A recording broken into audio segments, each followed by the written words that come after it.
Hey guys, so for today we have a Nike sportswear box, what I call the history box with all the logos. And this model is very important to me. As you can see kind of on the background, I have the original box for this model. This is actually the first Nike that I ever bought when I was growing up with my own money back in '96. Before that, I was all Reebok. All my kicks were Reebok, and I was not buying anything else. But in '96, 95, '96 season, but I bought them on early '96. I decided to buy these. I liked them a lot, actually, and they were on the feet of so many NBA players. But I will talk to you about that further on through the video. Let me just show you the model. A lot of people slept on these ones, but not me.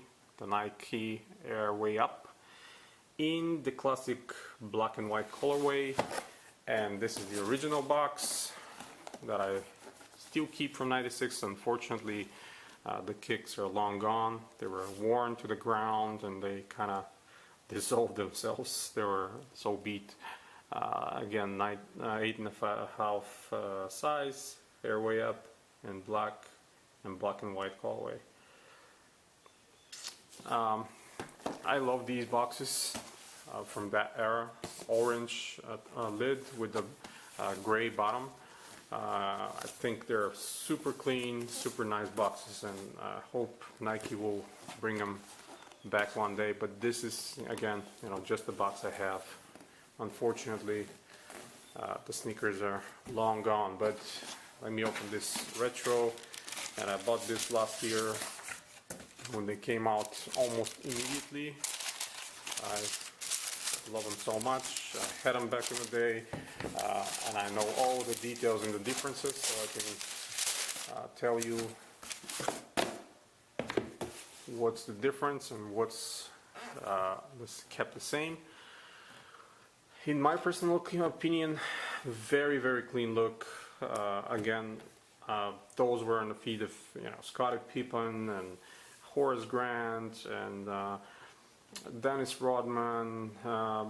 Pretty much all the players that were contracted under Nike and did not have their own signature in season '95, '96. They all wore this model. I mean, it was so popular. If you look at the pictures from the NBA season '95, '96, you will just see that everybody on the court wears these in different colorways and versions. But the black and white was probably the most popular one, and I'm so glad they brought it back. For some reason, people slept on it. I don't know why, but this is the major classic shoe for me. What they kept the same, the upper uses this nubuck. They were like that back in the day. This wing sort of under the jeweled swoosh is Phylon. For some reason back in the day they decided to overextend that on the upper, and you've seen other models like that as well.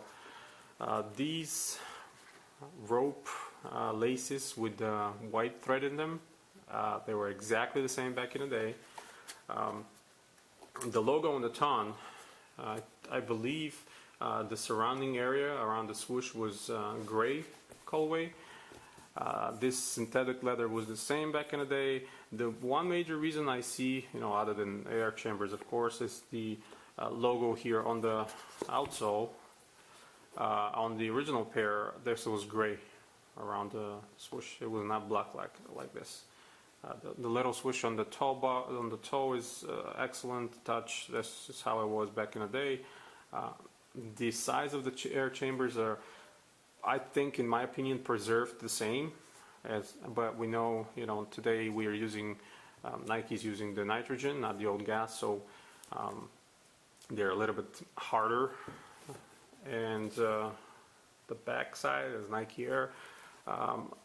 Interesting fact is actually this model was tailored to be the first signature for Penny Hardaway, but then later on into the development they decided that it's not high-techy enough and you know, not too obvious that it's signature, so they actually redone a version for him to put the big bubble of the Air Max 2 and you know, this additional portion of the phylon that it's going on both sides here. You know how the first penny signature looks like. But yeah, this is it was a great basketball shoe. It doesn't suffer from the same heel lock issues like the first penny, in my personal opinion. I actually played with those back in the day, and they were excellent shoe. Same mesh on the tongue. Those are still factory laced, but let me pull the shoe tree out and show you. These elastic bungees were present in the original pair as well. I think it's unfortunately the insole is glued in, but I think it's a very accurate representation of what the shoe looked like back in the day. The production dates on those are 10/24/12 to 12/04/12, and they came out early 2013.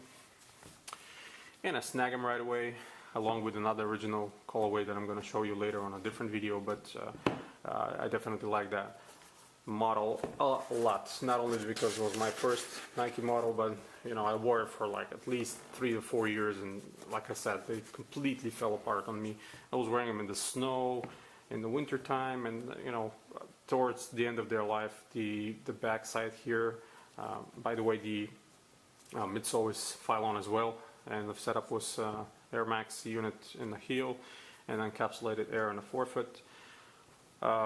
So I was saying this whole portion here just fell apart. It crumbled from the moisture and the snow and all the salt they throw out on the roads, but they just completely fell apart, and I feel sorry that I didn't keep them pristine or in a better condition, because obviously I have only the box left.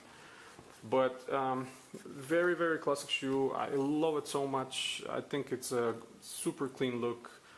I think everybody that slept on these, it's either very young or just don't care about NBA history too much. But you know, watching the games back in the day, on that season 95, 96, you know, MJ was back. Great times for everybody.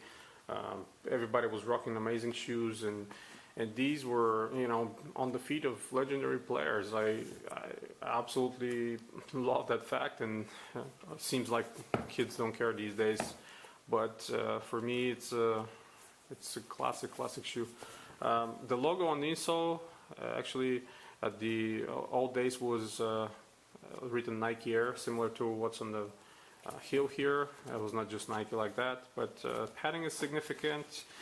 Craftsmanship is great, I think, in my personal opinion. This shoe was probably one of the few correct, in most part, retros from Nike last year.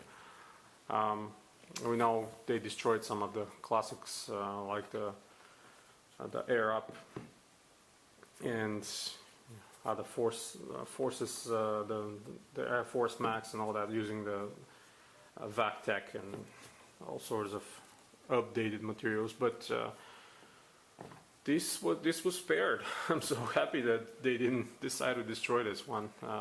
I liked it so much. I kind of feel sorry that I didn't double up. I should have doubled up on this colorway, because it's definitely my favorite. I think it's so classic, so nice. It looks very clean. It looks very nice, and the model itself is so comfortable. Yeah, definitely something I'm happy that I was at least able to get one pair. Thank you guys for your support. Thanks for all the subscribers, and until next time, guys, stay tuned to collectivekicks.com for more sneaker news, reviews, and history articles, and you have a wonderful day.